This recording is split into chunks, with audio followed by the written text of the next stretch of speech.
دنیا میں ایسے لوگ بھی آئے جنہوں نے خدائی دعوے کیے، خدائی دعوے، ایسے لوگ بھی آئے جنہوں نے نبی ہونے کے دعوے کیے، لیکن حسین ابن علی ہونے کا دعویٰ کسی نے نہیں کیا۔ کوئی 72 تن دے گا تو دعویٰ کرے گا۔ جب یزید پلید نے مصطفیٰ کے دین پہ حملے کیے، اس میں تحریف کی، تو سارے موجود تھے، اٹھا کون ہے؟ بولو یار، انتخاب ان کا تھا۔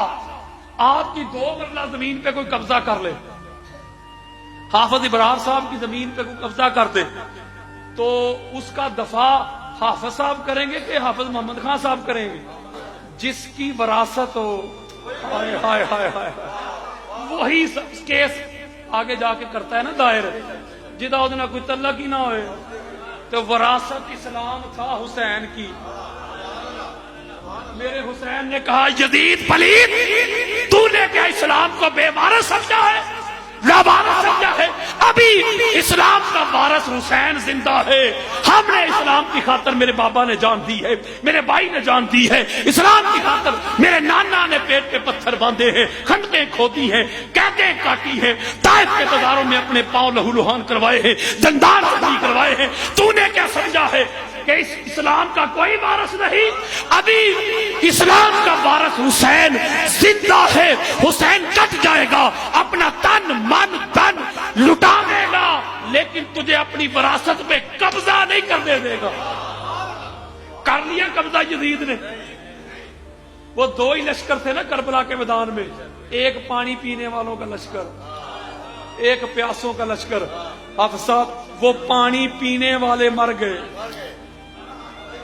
پانی پینے والے مر گئے، تباہ ہو گئے، برباد ہو گئے، نیست و نبود ہو گئے۔ جو پیاسے تھے وہ تب بھی زندہ، آج بھی زندہ، کل بھی زندہ۔ یزید تب بھی مردہ، یزید آج بھی مردہ، یزید کل بھی مردہ۔ بڑی کوشش کی نا اس نے کہ مٹ جائے، اسلام کے تشخص کو کمال کرنا چاہتا تھا۔ حسین نے کہا نہ بھائی، ابھی وارث زندہ ہے، ابھی وارث زندہ ہے۔ یہ قرآن کہتا ہے، قرآن اسے کہتے ہیں جو مصطفیٰ کے سینے کے اندر ہو، جو مصطفیٰ کے سینے کے اندر ہو اسے قرآن کہتے ہیں، جو مصطفیٰ کے سینے کے اندر نہیں، سینے کے اوپر ہو اسے حسین کہتے ہیں، اسے حسین کہتے ہیں۔ آپ میں سے کوئی بندہ بڑا کمزور ہو جائے، بڑا ویک ہو جائے، وہ ڈاکٹر صاحب کے پاس جائے، ڈاکٹر صاحب کہیں گے ویکنس زیادہ ہے، خون کا بندوبست کرو۔ آپ کہیں گے کوئی بات نہیں ڈاکٹر صاحب، ابھی اپنے بھائی کو کہتا ہوں، وہ آ جاتے ہیں، خون لگا دیتے ہیں۔ وہ کہے گا نہیں ایسے نہیں جلیا، ایسے نہیں، پہلے اپنا خون تو ٹیسٹ کروا۔ وہ تیرا گروپ کی ہے، وہ ٹیسٹ کروا لیا، پتہ چلا جی او پازیٹیو ہے، بھائی کا بھی او پازیٹیو ہے، اس کو بلاتا ہوں، ڈاکٹر کہے گا ابھی بھی نہیں، پہلے کراس میچنگ تو کروا، اس کا ٹیسٹ تو کروا، کہیں کوئی بیماری نہ ہو۔ جاگو یار، جب بیماری بھی نہ رہے، ٹیسٹ بھی ہو جائے، خون مل بھی جائے، پھر لگوانا، پھر طاقت ملے گی۔ اس مثال کو ادھر ہی پھینک دو۔ جب اسلام کا وجود کمزور ہو گیا، جب اسلام کا وجود ویک ہو گیا، تو اسلام کے اب وجود نے آواز دی ہے حسین مدینے سے آجا، میرا گروپ تیرے گروپ سے میچ کرتا ہے۔ اوروں کے بھی ہیں، ٹیسٹ کروائے ہیں، کسی کو حسد کی بیماری، کسی کو بغض کی بیماری، کسی کو ڈرنے کی بیماری، کسی کو مال اٹھانے کی بیماری، کسی کو بک جانے کی بیماری۔ حسین آجا، تیرے خون کی ضرورت پڑ گئی ہے۔ میرے امام نے کہا ہے وجود اسلام، حسین تجھے کمزور ہونے نہیں دے گا، حسین آخری قطرہ بھی دے دے گا۔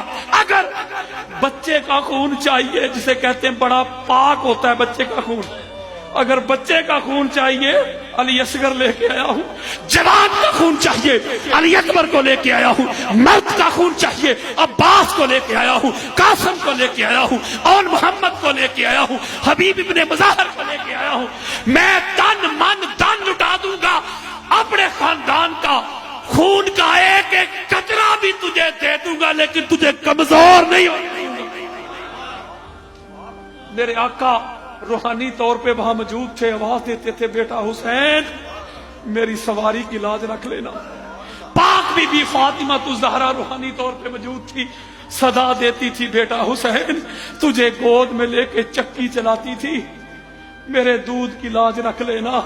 مولا کائنات مولا کل علی علیہ السلام موجود تھے، آواز دیتے تھے بیٹا حسین میرے خون کی لاج رکھ لینا۔ میرے امام نے کہا نانا جان آپ کی سواری کی لاج بھی رکھوں گا، امی جان آپ کے دودھ کی لاج بھی رکھوں گا، بابا جان آپ کے خون کی لاج بھی رکھوں گا، اور لاج ایسی رکھوں گا جہاں جہاں اذانیں دی جائیں گی، جہاں جہاں نمازیں پڑھی جائیں گی، جہاں جہاں آپ کے دین کا نام لیا جائے گا، جہاں جہاں اللہ اکبر کی صدائیں دی جائیں گی، جہاں جہاں اسلام ہوگا وہاں وہاں حسین ایسی لاج رکھوں گا۔